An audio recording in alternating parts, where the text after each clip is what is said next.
संकट चतुर्थी का व्रत विशेष रूप से भगवान गणेश की पूजा से जुड़ा हुआ है, जिसे खासकर महिलाएं संतान सुख, वैवाहिक जीवन की खुशहाली और पारिवारिक समृद्धि के लिए करती हैं।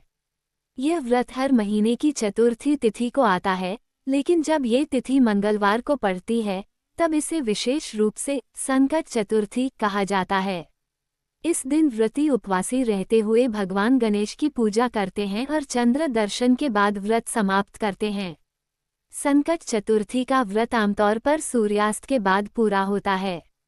इसके तहत महिलाएं दिन भर उपवासी रहकर दिन के अंत में चांद की पूजा करती हैं और भगवान गणेश से अपनी समस्याओं का समाधान मांगती हैं। व्रती सूर्योदय से लेकर चंद्र दर्शन तक किसी भी प्रकार का भोजन नहीं करते।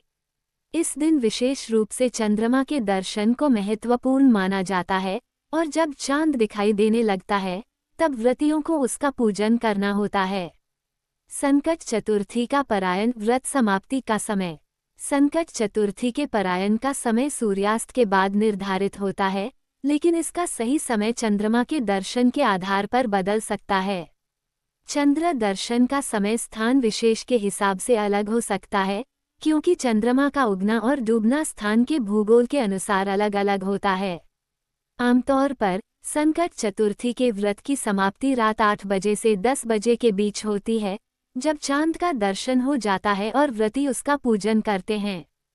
चांद को अर्घ्य देने के बाद व्रत समाप्त किया जाता है और फिर व्रती भोजन कर सकते हैं। ये समय विशेष रूप से उस स्थान के समय अनुसार बदल सकता है, इसलिए व्रती को अपने स्थानीय समय का ध्यान रखना चाहिए। व्रत का विधि। प्रातः काल व्रती प्रातः उठकर स्नान करके व्रत का संकल्प लें। पूजा। दिन भर भगवान गणेश की पूजा करें। गणेश जी की प्रतिमा या चित्र को शुद्ध जल से स्नान कराकर उन्हें हल्दी, चूना, अक्षत, फूल, दीपक और नैवेद्य अर्पित करें। चांद का दर्शन। सूर्यास्त के बाद जब चांद दिखाई दे तो उसका पूजन करें। चांद को अर्घ्य देने से व्रत का परायण होता है। भोजन। चांद को अर्घ्य देने के बाद व्रती भोजन करते हैं। इस समय विशेष रूप से उबला हुआ खाना और गुड़ का सेवन शुभ माना जाता है।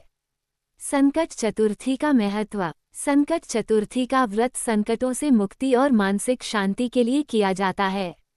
इस दिन महिलाएं अपने परिवार के सदस्यों की रक्षा, सुख शांति और समृद्धि के लिए भगवान गणेश से आशीर्वाद मांगती हैं।